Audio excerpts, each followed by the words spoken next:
Charlotte's Web by E.B. White, Chapter 14, Dr. Dorian. The next day was Saturday. Fern stood at the kitchen sink, drying the breakfast dishes as her mother washed them. Mrs. Arable worked silently. She hoped Fern would go out and play with the other children instead of heading for the Zuckerman's barn to sit and watch animals. "Charlotte is the best storyteller I ever heard," said Fern, poking her dish towel into a cereal bowl. "Fern," said her mother sternly, "you must not invent things.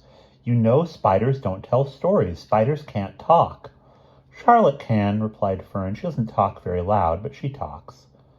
"What kind of story did she tell?" asked Mrs. Arable. "Well," began Fern, "she told us about a cousin of hers who caught a fish in her web. Don't you think that's fascinating?" "Fern, dear, how would a fish get in a spider's web?" said Mrs. Arable. "You know it couldn't happen. You're making this up." "Oh, it happened all right," replied Fern. "Charlotte never fibs. This cousin of hers built a web across a stream. One day she was hanging around on the web, and a tiny fish leaped into the air and got tangled in the web. The fish was caught by one fin, Mother. Its tail was wildly thrashing and shining in the sun. Can't you just see the web sagging dangerously under the weight of the fish? Charlotte's cousin kept slipping in, dodging out, and she was beaten mercilessly over the head by the wildly thrashing fish, dancing in, dancing out, throwing—" "Fern," snapped her mother, "stop it! Stop inventing these wild tales." "I'm not inventing," said Fern. "I'm just telling you the facts." "What finally happened?" asked her mother, whose curiosity began to get the better of her. "Charlotte's cousin won. She wrapped the fish up, then she ate him when she got good and ready. Spiders have to eat the same as the rest of us." "Yes, I suppose they do," said Mrs. Arable vaguely. "Charlotte has another cousin who is a balloonist. She stands on her head, lets out a line, and is carried aloft on the wind. Mother, wouldn't you simply love to do that?" "Yes, I would, come to think of it," replied Mrs. Arable. "But Fern, darling, I wish you would play outdoors today instead of going to Uncle Homer's barn. Find some of your playmates and do something nice outdoors. You're spending too much time in that barn. It isn't good for you to be alone so much." "Alone?" said Fern. "Alone? My best friends are in the barn cellar. It is a very sociable place, not at all lonely." Fern disappeared for a while, walking down the road toward Zuckerman's.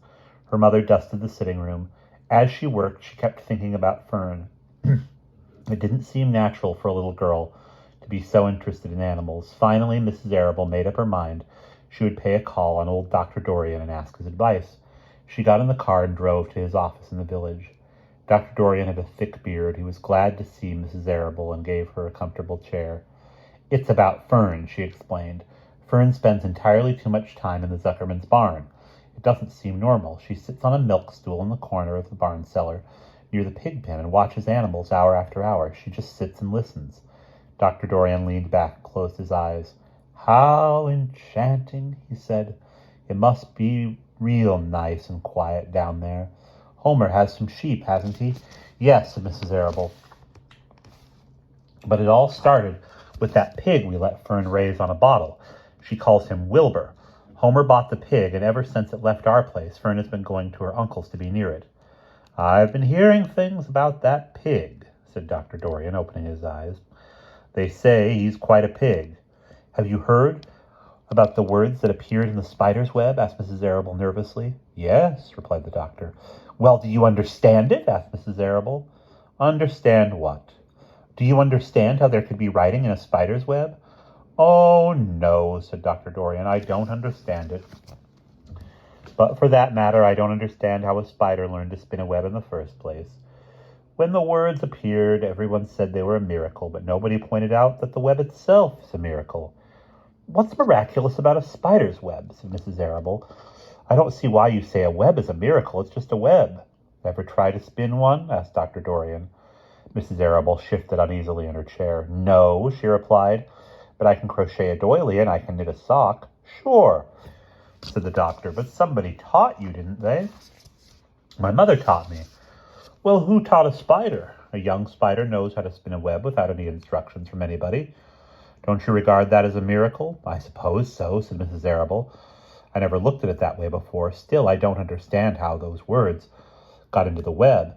I don't understand it, and I don't like what I can't understand." "None of us do," said Dr. Dorian, sighing.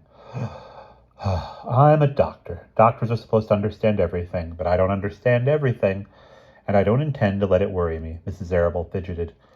Fern says the animals talk to each other, Dr. Dorian. Do you believe animals talk? I never heard one say anything, he replied, but that proves nothing. It is quite possible that an animal has spoken civilly to me and that I didn't catch the remark because I wasn't paying attention. Children pay better attention than grown-ups. If Fern says the animals in Zuckerman's barn talk, I'm quite ready to believe her. Because if people talked less, animals would perhaps if people talked less, animals would talk more. People are incessant talkers, I can give you my word on that. Well, I feel better about Fern, said Mrs. Arable. You don't think I need to worry about her? Does she look well? Asked the doctor. Oh, yes. The appetite good? Oh, yes, she's always hungry. Sleep well at night? Oh, yes. Then don't worry, said the doctor. Do you think she'll ever start thinking about something besides pigs and sheep and geese and spiders? How old is Fern? She's 8. Well, said Dr. Dorian, I think she will always love animals, but I doubt that she spends her entire life in Homer Zuckerman's barn cellar. How about boys? Does she know any boys? She knows Henry Fussy, said Mrs. Arable brightly. Dr. Dorian closed his eyes again and went into deep thought. Henry Fussy, he mumbled. Remarkable. Well, I don't think you have anything to worry about. Let Fern associate with her friends in the barn if she wants to. I would say offhand that spiders and pigs were fully as interesting as Henry Fussy. Yet I predict that the day will come when even Henry will drop some chance remark that catches Fern's attention. It's amazing how children change from year to year. How's Avery? He asked, opening his eyes wide. Oh, Avery, chuckled Mrs. Arable. Avery is always fine. Of course he gets into poison ivy and gets stung by wasps and bees and brings frogs and snakes home and breaks everything he lays his hands on. He's fine. Good, said the doctor. Mrs. Arable said goodbye and thanked Dr. Dorian very much for his advice. She felt greatly relieved. And that's the end of chapter 14.